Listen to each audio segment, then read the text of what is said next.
Welcome to Your Personal Power Pod, a podcast about aligning yourself with the life you want. And here are your hosts, Sandy Abel and Shannon Young.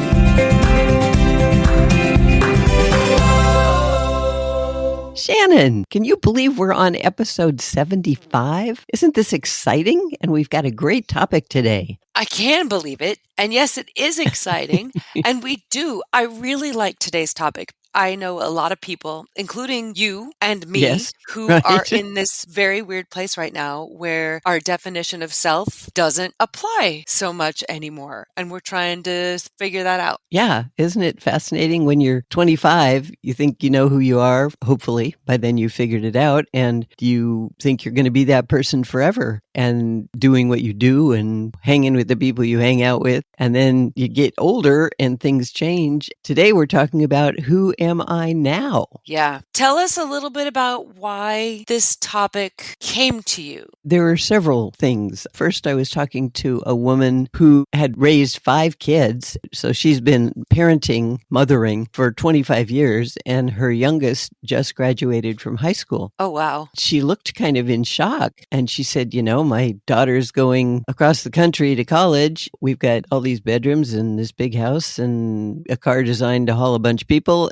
I don't know what I'm going to do with myself. I don't know who I am anymore because I've been a mother ever since I've been an adult. I got married, had babies, and that was it. Yeah. And that stopped me for a minute. And I said, yeah, that's a huge life shift. And then I was talking to a good friend who is a very talented professional, works with his hands, creative, all that kind of stuff. In the last 6 months, he's gotten some kind of disease that's made it so he can't do that anymore. His brain is still sharp and he knows what he wants to do, but his identity is tied up in woodworking or building things or designing things. He can't do that. He cannot draw or run a saw. He's trying to figure out, okay, so I've spent most of my life being this other person, and who am I now? Wow. That happens to people all the time as life changes. So I thought maybe we should talk about that because maybe our listeners will be able to relate too. I think so. So what do we use when we're drawing up our definition of self? Where do we get that information from, and then how do we apply it? Right. Well, when you're little, brand new, you learn to define yourself from the people around you. You're a kid. That's a label and a role you play. You're the daughter or the son. They hang that label on you until they figure out who you are. You're either charming and sweet and fun, or you're a pain in the neck and annoying and you should just go away. And depending on who the people around you are and how they treat you, you learn to define yourself as a good person or a bad person, as a capable person or as a incapable person, incompetent person. And it comes from the people around you. And then when you're older and you become a teenager, then you do this thing they call separation and individuation, which is a fancy psychology term about where you look at how everybody defined you up until then and step away from that and say, well, I don't know if that's me anymore. I don't know if I'm really a brilliant student or not. Am I a straight A student? Do I want to be a straight A student? That kind of thing.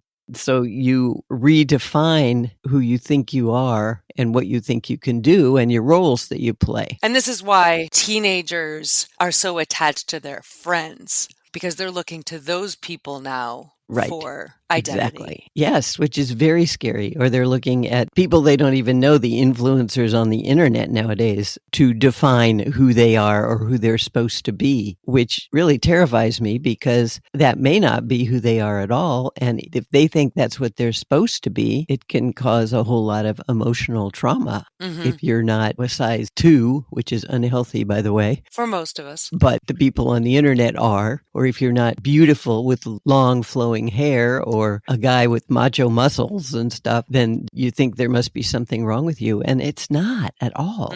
Being a teenager, you're trying to figure it out again. And then when we hit adulthood, which can vary greatly when it comes to age, are we still looking to other people, or are we looking inside ourselves, or some combination of the two? Ideally, you would look inside yourself. But most young adults and even middle-aged adults, you define yourselves by your roles, by your labels. Am I a waitress or an architect or a doctor or a gardener? What am I? What do I do? A lot of adults get so hung up on the label and the role, like the young woman I was talking about who has been a mother. That was her label and her role for so long. When that goes away, or my friend who is a designer of some kind of stuff or a woodworker, those are labels and roles that they played and they did them well and they liked them. So that's how they identified themselves. Mm-hmm. But when those go away, then you have a challenge. What about you, Shan? What do you think about all this? Intellectually, it makes perfect sense. It's interesting that you chose this topic, I think, today, because I am just this week going through not really a crisis, but a questioning of the definition of me that I've had for a very long time. Oh, wow. My husband and I finally got our act together and cleaned out our garage, which is amazing and a huge undertaking. Yay. Yeah, it was great. And part of my inspiration for doing that was that I drive an ancient Jeep Wrangler. The top comes off. That has been a huge part of my summers over the past 20, 30 years, Yes. is taking the top off and being that summer person. And so I haven't been able to do that. For the past few right. years, our garage has just accumulated stuff and there hasn't been a place to put the top, much less like back the Jeep up in there and get it off. So I thought I'm going to do this and I was super excited to experience that version of me again. I got the top off and Yes. spent a day for the first time in years in the vehicle without the top on and was really struck by things that I've never noticed before. How loud it is, how exhausting it can be being out in the sun and the wind. It really shook me because those were not things that had ever occurred to me on any real significant level before. And there was this tiny little nagging doubt that maybe I'm not this person anymore. Maybe I don't get the joy from this that I used to. And what does that mean for me? And it's so minor, but it's so major at the same time. Wow. Yeah, it's a really interesting topic. It's big. It's huge. It's huge. So you are going through this too, what with your newly repaired wrist and your definition of yourself as being a person who's really competent. Right. Yeah. I'm used to being able to do just about anything. There are things I choose not to do, like climb mountains or jump out of airplanes, but that's just because I don't want to. Mhm. But my joke is I can carry a case of nails. I didn't know how heavy a case of nails is. We were doing some construction around the house and we had this case of nails, and it's a relatively small box. My husband said, I need to go get the nails. And I said, oh, I'll get them. And I picked it up and, oh my gosh, a case of nails is really heavy. I could carry it. And that's sort of my thing now is I can do that. But I can't right now because of my wrist. And hopefully I'll get the strength back in it. Well, that hand anyway. Yeah, well, it takes 2 hands and 2 arms to carry a case of nails, I'll tell you.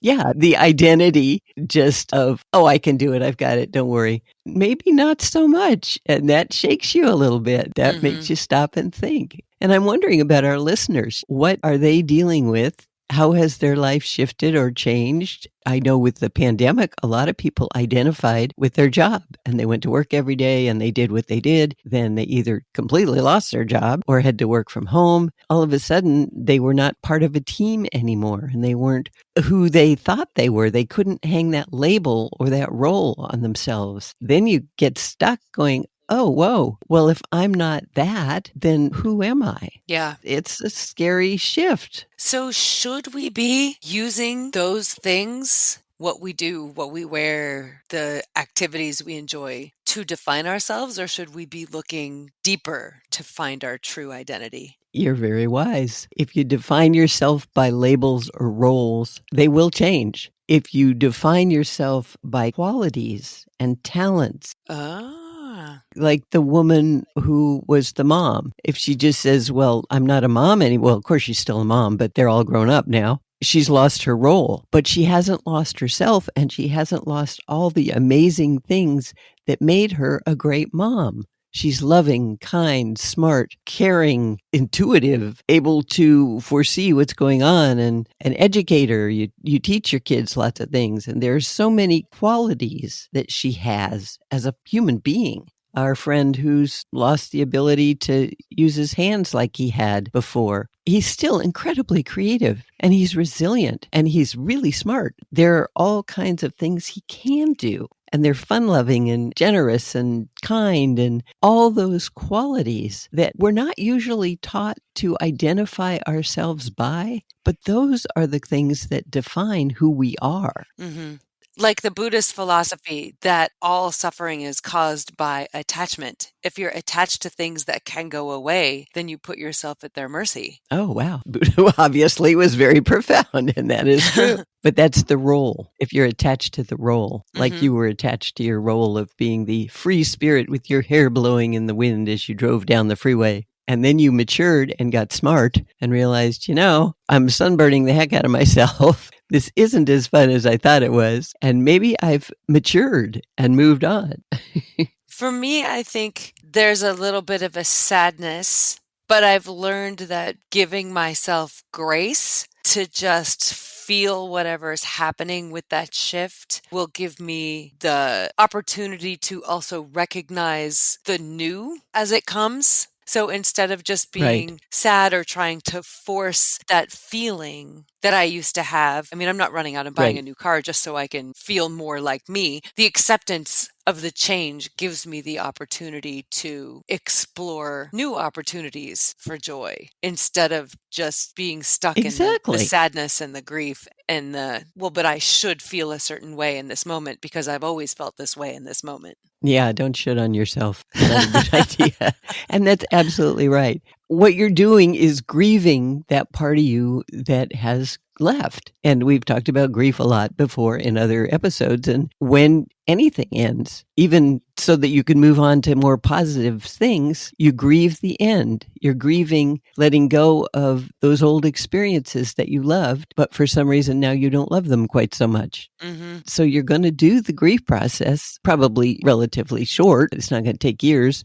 Acknowledging that there's a change and a shift and that now you're a slightly different person that you hadn't expected to be, but maybe it's even better. And the good thing is you look at your qualities and you're resilient and you're smart and you're wise. You use those qualities to create the next step. And that's what hopefully we all do when there's a change or a shift, when something happens. Sure, be aware you're going to grieve. I mentioned to both of the people I've shared about that you might be doing some grief process here. You might be a little depressed, or you might be feeling lost and confused, and your brain might be fuzzy. And that's a normal place to be for a short time. And then as you access your qualities, your resilience and your strength and your creativity, and look at all the qualities you have that are who you are. Who you are is not your roles. Who you are is your qualities, and you access those and you can move on. So smart. I just want our listeners to know you always have the power to access your special qualities and define who you are now and who you will be as you move ahead. Yes.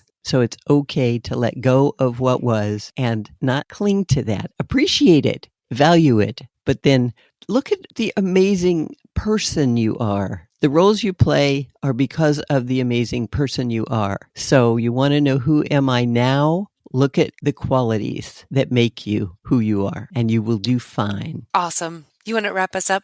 Okay, so when we're young, we learn who we are or who we're supposed to be from the people around us. As you grow, it's important to look at those labels and see how you define yourself. Identify which parts still fit the adult you are now and which don't. Get clear on the qualities that make you who you are, not what your roles and labels are, and give yourself permission to change whatever does not resonate with who you want to be. When things change, if you're clear on the person you are instead of your labels, you will be able to weather the change and build on that to create a new vision of who you are now and who you will move ahead as. You will love and appreciate the person you are and claim your personal power as you create the life you want to have. And as always, be gentle with yourself through this process. Always, always, always. And understand that feeling lost when there is a change is normal.